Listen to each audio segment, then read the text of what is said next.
नमस्कार दोस्तों, स्वागत है आप सबका आपके अपने चैनल अल्फा प्लीडर्स में। आज के इस वीडियो में हम बात करने वाले हैं वॉइड एग्रीमेंट के एक और टाइप के बारे में, एक और सेग्रीमेंट के बारे में, जो कि बात करता है restraint as to the marriage, यानी कि जो दिया गया है section 26 of the Indian contract act. तो सबसे पहले section 26 of the Indian contract act को पढ़ लेते हैं। तो section 26 of Indian contract act ये बात करता है, सिंपली वो छोटा सा वो है, प्रोविज़न मिल नहीं रहा है, ठीक है। सेक्शन 26 ये बात करता है कि agreement in restraint of marriage void, every agreement in restraint of marriage of any person other than a minor is void.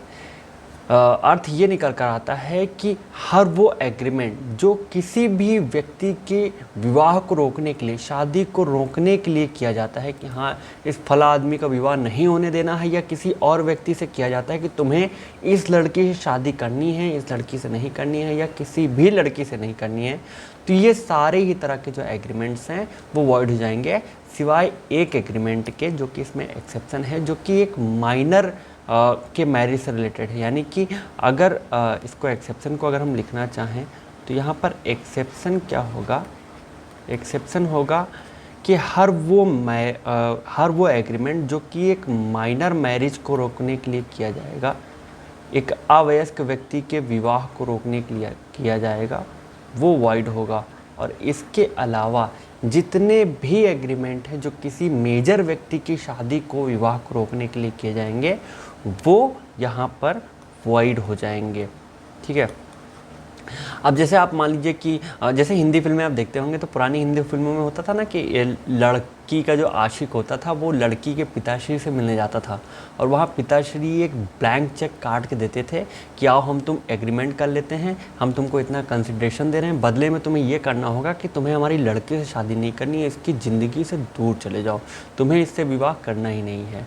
तो अगर यहाँ पर ये जो आशिक है, ये जो लड़का है, ये लड़की के पिताश्री से पैसे लेकर एग्रीमेंट कर लेता है उस लड़की से विवाह ना करने के लिए, तो ये जो एग्रीमेंट होगा वो वॉइड हो जाएगा। अब इसमें दो इम्पॉर्टेंट केसेस हैं जिनको जान लेने के पश्चात ये पूरा का पूरा जो प्रोविज़न है वही ख़त्म हो जाएगा। तो इसमें पहला जो एक इम्पॉर्टेंट केस है उसे कहते हैं राव रानी वर्सेस गुलाब रानू का केस।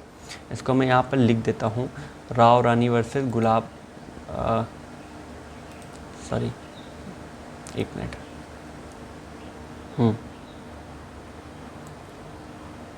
राव रानी वर्सेस गुलाब, सॉरी ये गलत हो गया भाई हाँ सही है, गुलाब राव का केस। तो इस केस में क्या हुआ था, इस केस में एक भाई साहब थे जो अकूत संपत्ति के मालिक थे, इनके पास बहुत पैसा था, मतलब पैसा ही पैसा, बहुत सारा पैसा। इनकी दो बीबियां थीं, इनकी यहाँ पर ऐसे करते हैं, इनकी दो बीबियां थी, बी और ये हो गई सी, इनकी दो बीबियां थी। अब इन भाई साहब की हो जाती है डेथ, ये निपट जाते हैं। इसके पश्चात क्या होता है कि इन दोनों ही बीबियों के बीच में, मतलब बी के बीच में और सी के बीच में, इन दोनों ही के बीच में एक एग्रीमेंट होता है इस चीज़ का कि ये दोनों ही जो बीबियां हैं वो शादी नहीं करेंगी, विवाह नहीं करेंगी, और अगर ये करती हैं तो ये ए की जो संपत्ति है, जो ये ए की प्रॉपर्टी है, उससे हाथ धो बैठेंगी। यानी कि अगर बी किसी अन्य व्यक्ति से विवाह करती है तो वो ए की प्रॉपर्टी से हाथ धो लेगी, मतलब ए की प्रॉपर्टी उनके हाथ से निकल जाएगी। अगर सी किसी अन्य व्यक्ति से विवाह कर लेती है, शादी कर लेती है, तो उसके हाथ से भी ए की प्रॉपर्टी निकल जाएगी। इन दोनों ने स्टार्टिंग में एग्रीमेंट कर लिया, पहले सब कुछ सही चल रहा था, सब ठीक ठाक था, कोई प्रॉब्लम नहीं थी। कुछ दिन बाद ये हुआ कि यहाँ पर इन बीवियों में से एक को एक दूसरा आदमी जो ई नाम का है वो पसंद आ गया, और इन्होंने सब कुछ छोड़ छाड़ के ए के साथ रचा ली शादी, यहाँ पर उसके साथ भाई मैरिज कर लिया। और ये मैरिज करते ही ऐसा हुआ कि यहाँ पर जो सी हैं उनके हाथ से सारी के सारी ए की प्रॉपर्टी निकल गई और ये बी के हाथ पे पहुंच गई। अब ये मामला जब कोर्ट पहुंचा, सी ने अपना राइट क्लेम किया कि हाँ मतलब ये प्रॉपर्टी हमें मिलनी चाहिए थी, तो कोर्ट ने इस एग्रीमेंट को हेल्ड किया वैलिड। और वैलिड इसलिए हेल्ड किया क्योंकि यहाँ पर जो एग्रीमेंट हुआ था वो किसी विवाह को रोकने का नहीं हुआ था कि हाँ शादी रोकनी है, उसका कोई इंटेंशन जो था वो शादी रोकने का नहीं था। वो बस ये था कि वो एक प्रॉपर्टी के डिस्ट्रीब्यूशन से रिलेटेड था कि अगर कोई व्यक्ति ऐसा एक्ट करता है तो वो प्रॉपर्टी उसके हाथ से निकल जाएगी, इसलिए कोर्ट ने इस एग्रीमेंट को वैलिड हेल्ड किया। एक दूसरा केस है जिसको हम कहते हैं लोवे वर्सेस पियर्स का केस। थोड़ा सा नीचे आ जाते हैं, यहाँ पर लिख देते हैं, ठीक है, सॉरी। तो जो दूसरा केस है, केस को हम जानते हैं लोवे वर्सेस पियर्स का केस।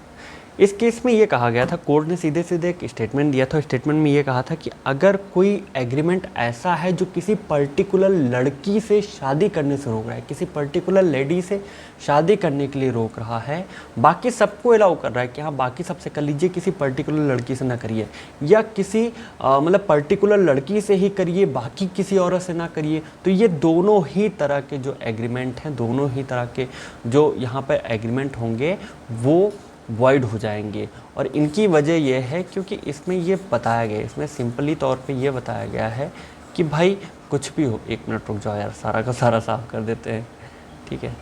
हाँ, यहाँ पर ये बताया गया है कि चाहे वो agreement to restrain a marriage जो है वो चाहे पार्शियल हो, एग्रीमेंट टू रिस्ट्रेन मैरिज वो चाहे पार्शियल हो और चाहे जनरल हो, दोनों ही स्थिति में वो वॉइड होगा, चाहे पार्शियल हो चाहे जनरल हो। चाहे एग्रीमेंट इस बात का किया जाए कि आप किसी भी से भी शादी नहीं करेंगे, कभी भी शादी नहीं करेंगे, तो वो जनरल होगा, तो वो तो वॉइड होगा ही। लेकिन अगर ये एग्रीमेंट किया गया कि आप इस पर्टिकुलर लड़की से शादी नहीं करेंगे, बाकी किसी से भी कर सकते हैं, तो ये भी वॉइड हो जाएगा। तो आज के इस वीडियो में बस इतना ही। आई होप आपको ये चीज़ समझ में आई होगी। बाकी के लॉ से रिलेटेड वीडियोस, पॉइंट्स, टॉपिक्स और जजमेंट्स के लिए हमारे साथ बने रहिए। ये वॉइड एग्रीमेंट का सारा जो मैटर है, जितने भी सेक्शन हैं, ये हम हर एक नए वीडियो के साथ लाते रहेंगे पूरे तैयारी के तरीके से। तो इसलिए वीडियो को पाने के लिए हमारे साथ बने रहिए। चैनल को सब्सक्राइब करके बेल आइकन दबा दीजिएगा। धन्यवाद।